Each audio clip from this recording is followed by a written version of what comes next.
You are listening to Guide to WorkingAtHome.com podcast. Stay tuned.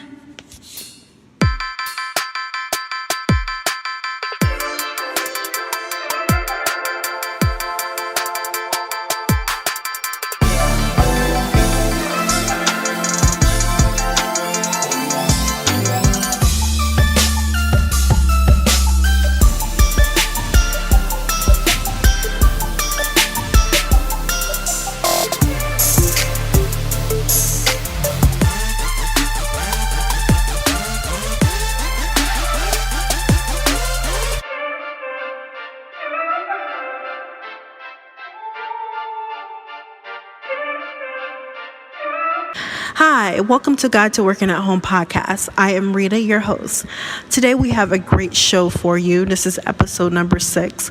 We'll look at the different types of tools and equipment you need to work successfully from home or remotely. With the emergence of the internet, technology, and efficient communication tools, many companies see how useful, cost-effective it is for employees to work remotely. Today, many income earning opportunities exist for individuals who wish to work remotely or from a home office. However, there are some things that professionals need to do to be successful. Today, we'll hit on some of those tools and equipment that are essential to be successful working remotely. First, let's talk about a dedicated office space. No matter what type of work you're doing, you need a place to do it. While it may seem nice to be able to lay in bed or on a couch and work, it can kill your productivity and it's not very healthy. Even if you do not have an extra room you can use to set up a home office, you need to figure out a place that you can work. The situation may call for you to be creative. Closets can be great mini offices, and most people have several of them in their home. And it's very easy to turn just one of your spare closets into a working space. If you don't have a closet available, find a place in your bedroom or your living room where you can put a small desk or table and your work equipment. To make it feel more like a workspace, consider getting a room divider that you can put up when you're working. You might want to consider some health options for your office setup, whether it's a standing desk or a bar stool instead of sitting down in the seat so that you can get some health benefits too while you're working. I have experience working from my home office since 2011, and I can tell you that you will spend more time in your home office just because of the convenience than you did in your traditional office setup.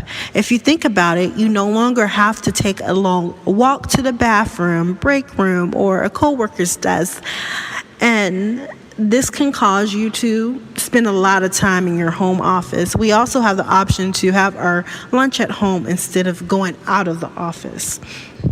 So let these answers to the following questions guide you into the perfect setup for you. What will you be doing in this space? What type of work will you need to do in order to complete your assigned tasks? What are the setup that you would need in case you need to have clients come and visit your space, or will you even have clients come to your home? Will your colleagues come to your home to do some teamwork, right? And what type of equipment does it require? And what will you be doing in terms of bulk of your work? Will you be making conference calls or video conferencing? So those are some things you have to think about. Next, you need to think about the computer or the laptop that you need to get your work done. For most jobs, when you work from home, you'll probably need some type of computer or laptop, whether it be for your job or just corresponding with your boss. You don't want something that's old or slow. So when trying to figure out what type of computer you should purchase, you should think about what type of tasks you'll be doing. Will you need a lot of memory because you'll have numerous files to download? Will you have to install a lot of programs on to your computer for your job? It's important to buy a decent computer because it's an investment, right? You don't want to buy a cheap computer that isn't able to handle your workload. The wrong computer can make things very difficult for you in doing your job and leave you very frustrated. For me, I believe gaming laptops make the best work tools. I prefer laptops because I often work in different locations. I currently use a MSI gaming laptop, and if you go to my site, and the link will be in the description, you'll see the exact laptop that I actually use for work. And this MSI gaming laptop has been very great for teaching, designing, producing, editing videos, and audio. I also connect this laptop to 2 external monitors at my desk when I need it, so it does have the ability to set up a matrix type workflow as needed. However, if you're not sure what type of computer or laptop or monitors to purchase, then ask your boss what they recommend. Scanner printer. Now, most people forget about this item because in their own home office because sometimes we don't need it very often, but we think about it when we need it. And so I would encourage you to look for an inexpensive small printer that meet these requirements to scan and to be able to print. Sometimes you'll need to print out contracts that need to be signed and sent back. I know for me, I like to print out documents that are relevant to my work to help me get things done more efficiently.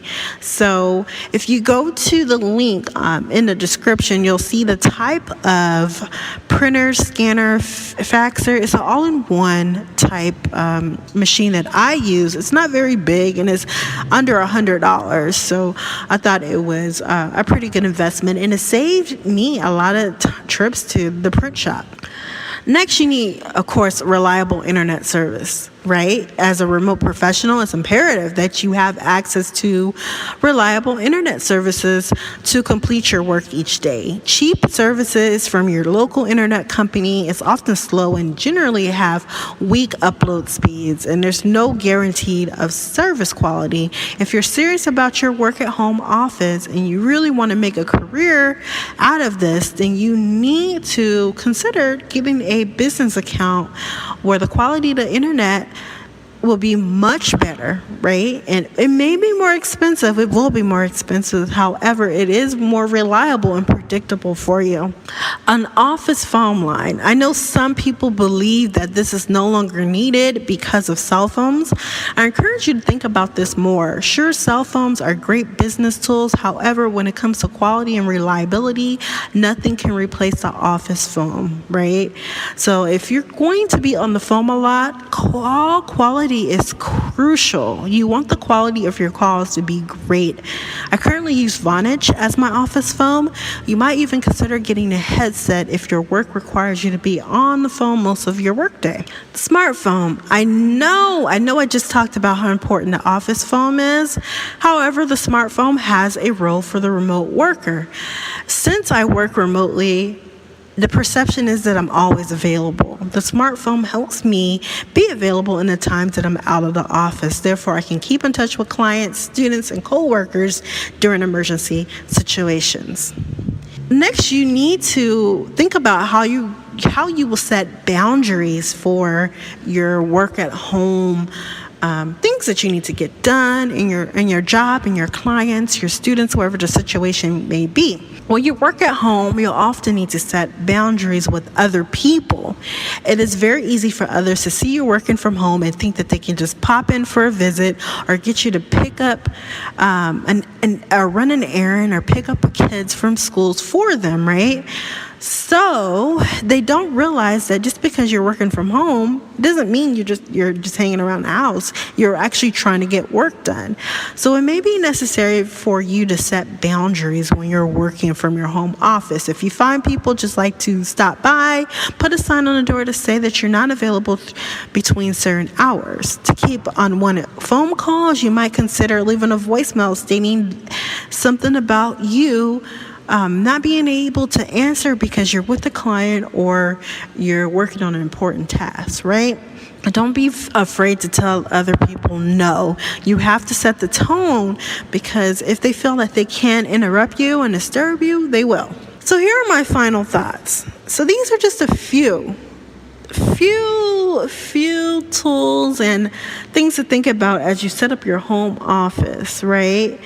I just want you to take these into consideration. But there's other things too, like power protection, especially if you live in a place where in the winter you're prone to storms, or even in the summers, hurricanes and things of that nature. You might want to think about power protection. If you normally get out and walk a lot, you might want to think about a gym membership to get you out of the house and get you active if you're new to working from home. You want to think of productivity tools too. For example, I use Asana, Trello, of course, Google Calendar and things of that nature, but you want to think about tools that are going to help you stay on track and get things done. So this is not meant to be the sole essential tools and equipment that you'll need. Of course, as you start working from home and learning about how you work from home, because we're all different, right? You'll learn about the things that you need to get, right? Some people need to get an app that will prevent them from getting on the internet or prevent them from getting on Facebook and all different social media platforms while they're working. I don't need that because I can stop myself, but some people do. So you have to think about how you work and what tools are going to make you work more productive and be able to get things done efficiently. So keep that in mind too. So you will discover other tools that can help you improve your environment, and you need to implement them, right? So I hope that this gives you just a starting point. And if you go to my site, you'll see that there's a post about this as well. If there's other tools that you're using to conquer your day as you do your remote work, tell us. Maybe there's some of my readers that haven't heard about a certain program that you found that could be useful to others. We're a community here, and we're just trying to help each other be more productive and more efficient with their work. Thank you again for listening to this podcast. I hope you tune into the next episode, and hope that you're having a great day and have a wonderful work week.